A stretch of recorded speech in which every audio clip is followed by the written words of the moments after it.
Part 3. The Letter. When I left the eating place, I hurried to the house of the two gentlemen. I wanted to correct the mistake they had made. I was very nervous. When I arrived, the same servant opened the door. I asked for the two gentlemen.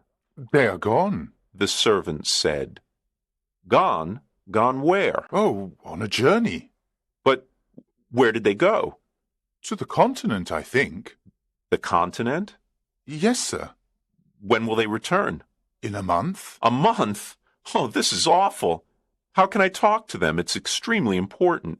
"I can't help you. I don't know where they are, sir." Then I must see a member of the family. "All the family are away. They're in Egypt and India, I think." Before leaving, the two gentlemen made an enormous mistake. They will certainly return home tonight. Tell them that I came here to correct the mistake. I'll return tomorrow. "I'll tell them if I see them, but I won't see them. Sir, you must not worry, because everything is all right. They will be here on time, and they will see you then. Goodbye." I was confused. My head was in a fog. I did not understand what the servant told me.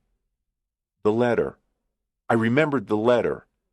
This is what it said. You are an intelligent and honest man. You are also poor and a stranger. In this envelope you will find some money.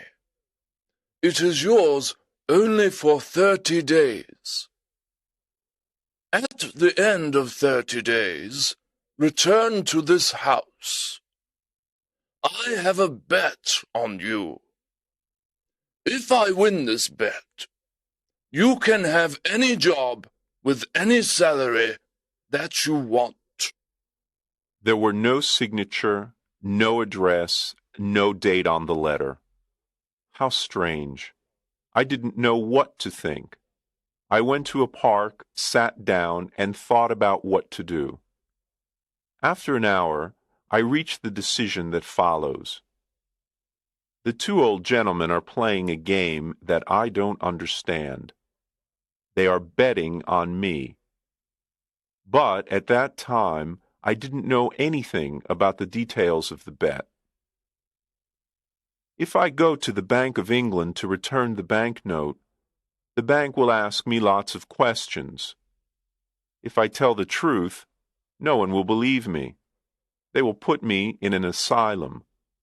If I tell a lie, the police will put me in prison. I can't even give it to anyone because no honest person will want it. I can do only one thing. I must keep the bill for a whole month, and I must not lose it. If I help the old man to win his bet, he'll give me the job I want. The idea of an important job with a big salary made me happy. With this exciting idea in mind, I began walking down the streets of London.